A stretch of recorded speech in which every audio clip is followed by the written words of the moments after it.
Breastfeeding is a unique experience for both mothers and babies, and introducing a breast pump can offer convenience. However, deciding when to start pumping requires careful consideration. It's the Mom Hack YouTube channel. Subscribe and let's get started. When should I start pumping?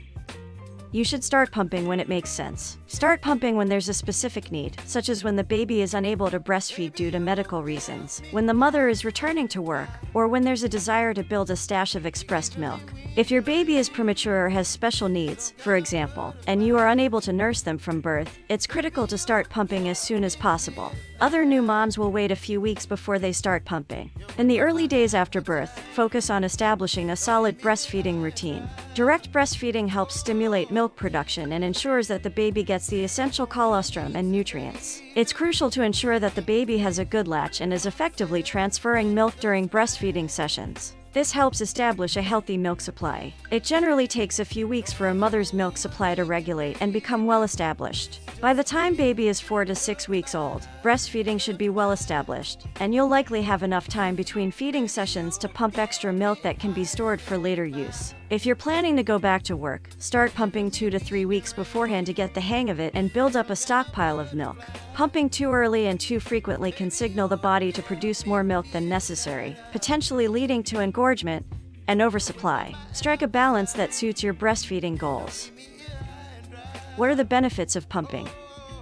1. You'll be able to go back to work and continue to breastfeed your baby. A spouse or other caregiver can assist you in feeding your baby. You don't have to do it all by yourself. 2. By pumping, you can increase your milk supply before your baby requires additional, allowing you to save the extra for a later time. 3. Giving extra milk to mothers who are unable to breastfeed their babies but still wish to provide their babies with the health benefits of breast milk is made possible by pumping. What's the best pumping and breastfeeding schedule? 1. The ideal time of day to choose is when your breasts are typically full. 2. If you're pumping because away from your baby and your baby isn't with you for feedings, attempt to do so roughly every 3 hours at the same times you would normally feed. 3. On days when you're with your baby, squeeze in a pumping session around an hour after you nurse and at least an hour before the next time you breastfeed. Remember, higher demand equals higher supply. 4. While your baby is nursing on one breast, you can pump from the other. 5. To ensure that all of the breast milk is collected, you can also pump after feedings. Tips.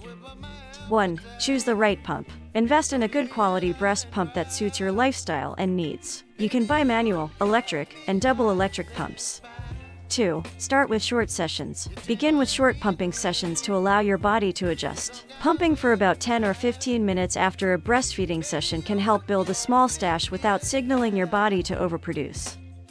3. Cleaning your pump after each use is important to ensure germs don't multiply and harm your little one.